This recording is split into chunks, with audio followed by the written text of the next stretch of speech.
আমার কাছে তো টাকা নাই, দেওয়ার উপায় কি? তখন তার স্ত্রী বললেন যে চলো তো সারা রাত আজকে কেবল দুরুদ পড়ি। কি করবো সারা রাত? আজকে দরুদ পড়বো। আল্লাহুম্মা সাল্লি আলা মুহাম্মদ, আল্লাহুম্মা বারিক আলা মুহাম্মদ সাল্লাল্লাহু আলাইহি ওয়াসাল্লাম, এরকম আজকে সারা রাত দুরুদ পড়বো। তো তিনি দুরুদ পড়লেন। দুরুদ পড়তে পড়তে ঘুমিয়ে পড়েছেন। ক্লান্ত হয়ে কি ঘুমিয়ে পড়েছেন। ঘুমের মধ্যে তিনি স্বপ্নে দেখলেন যে কেউ একজন তাকে বলেছেন, আগামীকাল সকালে তুমি নগর পিতা গভর্নরের কাছে যাবে, মেয়রের কাছে যাবে, গিয়ে মেয়রকে তুমি বলবে প্রতি রাতে সে আমার উপর 1000 বার দুরুদ পড়ে ঘুমানোর কথা। কিন্তু গত রাতে সে 1000 বার পড়ে নাই, মানে এই যে রাত যাচ্ছে এই রাতে সে 1000 বার পড়ে নাই, সে একটু কম পড়েছে। এই যে কম পড়লো এটার জন্য তার পেনাল্টি দিতে হবে। আর পেনাল্টি হলো সেই জন্য তোমাকে 1000 দিরহাম যেন তোমাকে গিফট দেয়। কত দেয়? 1000 দিরহাম গিফট দেয়। এটা স্বপ্নে তো তিনি স্বপ্ন দেখলেন, স্বপ্নে দেখে ঘুম থেকে জেগে উঠলেন। জেগে উঠে তার ওয়াইফকে বললেন যে এরকম স্বপ্নে দেখেছি, করণীয় কি? আমি গভর্নরের কাছে গিয়ে কথা বলবো? বলে হ্যাঁ যাও, তুমি যেহেতু এরকম স্বপ্নে দেখেছো তুমি যাও। তিনি গভর্নরের দরজা তিনি গেলেন, ট্রু স্টোরি বলছি। এখন গভর্নরের দরজায় তিনি গেলেন, গিয়ে ওইখানে বললেন সিকিউরিটিকে যে আমি একটু গভর্নরের সাথে দেখা করবো। আপনি কে? বলে আমি তো পরিচয় দেওয়ার মতো কিছু নাই, কিন্তু আমি একটু ওনার সাথে দেখা করতে চাই। বলে আপনার নামটা বলেন, গিয়ে গভর্নরকে বলি। বলে নাম হলো এরকম। তো যাওয়ার পরে গভর্নরকে গিয়ে বললেন সিকিউরিটির লোকেরা যে স্যার এরকম একজন লোক, জনাব এরকম একজন লোক আপনার সাথে দেখা করতে এসেছেন। বলে নাম কি? বলে নাম এরকম। বলে তাড়াতাড়ি নিয়ে আসো, তাড়াতাড়ি নিয়ে আসো তাকে। তাকে তাড়াতাড়ি নিয়ে গেলে, এখন গার্ড অফ অনার দিয়ে তাকে নিয়ে গেছে, কারণ গভর্নর বলছে তাকে নিয়ে যাওয়ার জন্য। খুব সম্মানের সাথে নিয়ে গেছে। গভর্নর তারা দেখে ভাই বসেন বসেন বসেন। বলে কি এবার বলেন কি জন্য এসছেন? বলে আমি তো কেমনে বলি আপনারে, গত রাতে এরকম এরকম একটা স্বপ্নে দেখেছি, আমার এরকম একটা প্রবলেম আছে, এরকম একটা স্বপ্নে দেখেছি। এই স্বপ্ন দেখার পর আমি ভাবলাম আপনার সাথে এই স্বপ্ন এর কথা আপনার সাথে বলা দরকার। বলে আপনি ঠিকই দেখেছেন, আমাকেও গত রাতে রাসূল সাল্লাল্লাহু আলাইহি ওয়াসাল্লাম নির্দেশ দিয়েছেন আমি যেন আপনাকে 1000 সিলভার কয়েন, যেন 1000 রৌপ্য মুদ্রা যেন আপনাকে আমি দিয়ে দিই। এই আমি এটা রেডি করে রাখছি, আপনি নিয়ে যান এটা। এখন উনি এটা নিয়ে আসছেন।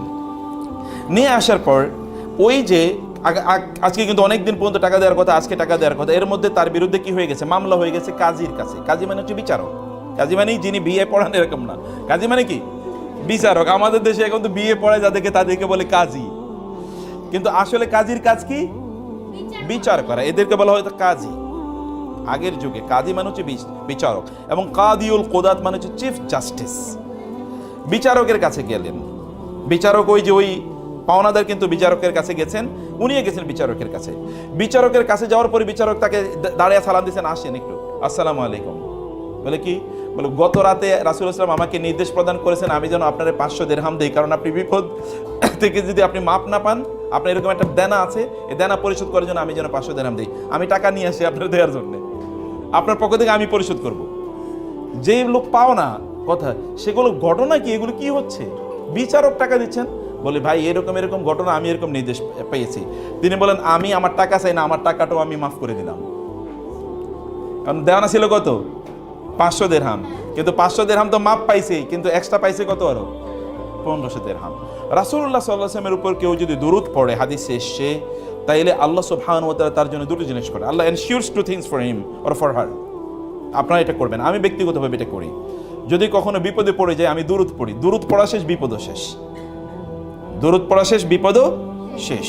আপনার এক্সপেরিয়েন্স ইট, টেস্ট ইট, জীবনে পরীক্ষা করে দেখেন, পরীক্ষা করে দেখেন। হাদিসে এসে ইদান ইউগফারু যামবুক ওয়া ইউকফা ওয়া তুকফা হাম্মুক, তাইলে তোমার গুনাহ আল্লাহ মাফ করে দেবেন এবং তোমার বিপদ আল্লাহ তাআলা দূর করে দেবেন। যদি বেশি বেশি কি করো? দুরুদ পড়ো। বেশি বেশি দুরুদ পড়লে এমন একজন ব্যক্তি যার উপর দুরুদ পড়লেই বিপদ দূর হয়ে যায়, তাকে ফলো করলে কি হতে পারে চিন্তা করে দেখেন তো, তাকে অনুসরণ করলে কি হতে পারে। আবু হুরায়রা রাদিয়াল্লাহু তাআলা আনহু তিনি একবার আসলেন, তার কিছু খাবার আছে, অথেন্টিক ন্যারেশন। আবু হুরায়রা রাদিয়াল্লাহু তাআলা আনহু আসলেন এবং একটা ছোট্ট ব্যাগের মধ্যে কিছু খেজুর নিয়ে আসলেন। এসে তিনি রাসূলুল্লাহ সাল্লাল্লাহু আলাইহি ওয়াসাল্লামকে বলেন, ইয়া রাসূলুল্লাহ আমার এই খেজুরের জন্য একটু দোয়া করে দেন আপনি, খেজুরের মধ্যে কি একটু দোয়া করে দেন আপনি। রাসূলুল্লাহ সাল্লাল্লাহু আলাইহি ওয়াসাল্লাম বললেন, হে আল্লাহ তুমি তার খেজুরের মধ্যে বরকত দান করো। আল্লাহুম্মা বারিক ফি তুমুরিহি, হে আল্লাহ তার এই যে খেজুরের মধ্যে তুমি কি করো? বারাকা দান করে, তিনি দোয়া করলেন। এই দোয়া করার পর তিনি খেজুরের ব্যাগটা নিয়ে তিনি চলে গেলেন। এরপরে তিনি ব্যাগটা রেখে দিলেন। যখনই খাবারের সংকট হয় তখনই ওইখানে চোখ বন্ধ করে এখানে হাত দেন। হাত দেওয়ার পরে যা খেজুর আছে সেগুলো তিনি খান, এগুলো ব্যবহার করেন, এরপর আবার ওইটা ওইভাবে রেখে দেন। তিনি বললেন, এই ব্যাগটা আমি ব্যবহার করেছি 30 বছর। কত বছর? খেজুর কি 30 বছর ইয়ে থাকে নাকি? খেজুর নষ্ট হয়ে যাওয়ার কথা না? কিন্তু এখানে দোয়া করে দিয়েছে কি, ফু দিয়েছে কি রাসূলুল্লাহ সাল্লাল্লাহু আলাইহি ওয়াসাল্লাম। ফু দেওয়ার কারণে 30 বছর পর্যন্ত তিনি বললেন, আমার যখনই বিপদ হতো তখনই আমি এখান থেকে খেজুর নিতাম এবং খেতাম বা অন্য জায়গায় বিলি করতাম। কোনোদিন এক ফোঁটা খেজুর এখান থেকে কমে নাই, শেষ হয় নাই। কিন্তু ওসমান রাদিয়াল্লাহু আনহু যে বছর মারা গেলেন, শাহাদাত বরণ করলেন, ওই বছর খেজুরের ব্যাগটা নিয়ে আমি বাইরে যাচ্ছিলাম, কিন্তু আমার উট থেকে খেজুরের ব্যাগটা পড়ে গেছে। এই যে হারিয়ে গেলাম, আর হারিয়ে গেল, আর আমি এটাকে খুঁজে পাইনি। রাসূলুল্লাহ সাল্লাল্লাহু আলাইহি ওয়াসাল্লাম বনু মুস্তালিক যুদ্ধ থেকে তিনি ফিরে আসছিলেন, 1400 সাহাবী তার সাথে। অথবা আপনারা জানেন হুদায়বিয়া থেকে তিনি ফিরে যাচ্ছিলেন, 1400 প্রায় সাহাবী তার সাথে। এর মধ্যে তারা বললেন, হঠাৎ করে তাদের রাতের বেলা তাদের পানি শেষ, এখন তাদেরকে গোসল করতে হবে, তাদেরকে ওযু করতে হবে, তাদেরকে পানি খেতে হবে এবং তাদেরকে কি পানি প্রিজার্ভ করতে হবে, কারণ তারা তো জার্নিতে আছে। আরব দেশে তো আর সব জায়গায় পানি পাওয়া যায় না, আরব দেশে পানি নাই, এটা হলো আরবদের নেচার। ওইখানে কোনো no navigational source of water, এমন কোনো সোর্স নাই যেখানে আপনি পানি পেয়ে যাবেন। পানি আনতে হয় বহু দূর থেকে, হয়তো বা সেটা জেদ্দা থেকে নিতে হবে বা অন্য জায়গা থেকে নিতে হবে এরকমভাবে, অথবা গভীর কূপ আছে, এই কূপ থেকে বিভিন্ন জায়গায়, এটা খুব দূরে দূরে কিছু কূপ থাকে, কারণ সব জায়গায় এত বড় কূপ তৈরি করাও যায় না, অনেক গভীরে কূপ তৈরি করা লাগে। আর মরুভূমিতে, একটা পাথুরে মরুভূমি, কূপ তৈরি করা এত সহজ জিনিস না। অতএব এখানে পানি হচ্ছে মোস্ট ভ্যালুয়েবল রিসোর্স আরবদের জন্য, মোস্ট ভ্যালুয়েবল। পানির জন্য তারা যুদ্ধ পর্যন্ত করে, এরকম একটা অবস্থা। তো এই আরবে পানি নাই, পানি নিয়ে তাদেরকে চলতে হয়। সাহাবায়ে কেরামরা এসে বলেন, ইয়া রাসূলুল্লাহ, পানি তো নাই, করণীয় কি? তিনি বলেন, এক ফোঁটাও নাই। বলে, আছে, লোটার মধ্যে একটু আছে। বলে, লোটাটা নিয়ে আসো। লোটার মধ্যে তিনি বললেন, আমি হাত রাখলাম। তিনি আঙ্গুল চুবিয়ে দিলেন, এবার বলেন, তোমরা পানি নাও। এবার 1400 লোক পানি নিল, নিয়ে তারা 1400 লোক গোসল করলো, 1400 লোক ওযু করলো, 1400 লোক পানি খাইলো এবং 1400 লোক পানি প্রিজার্ভ করে এগুলো রেখে দিল। পানি কতটুকু? মাত্র এতটুকু। 1400 লোক এতটুকু পানি কেমনে নেয়?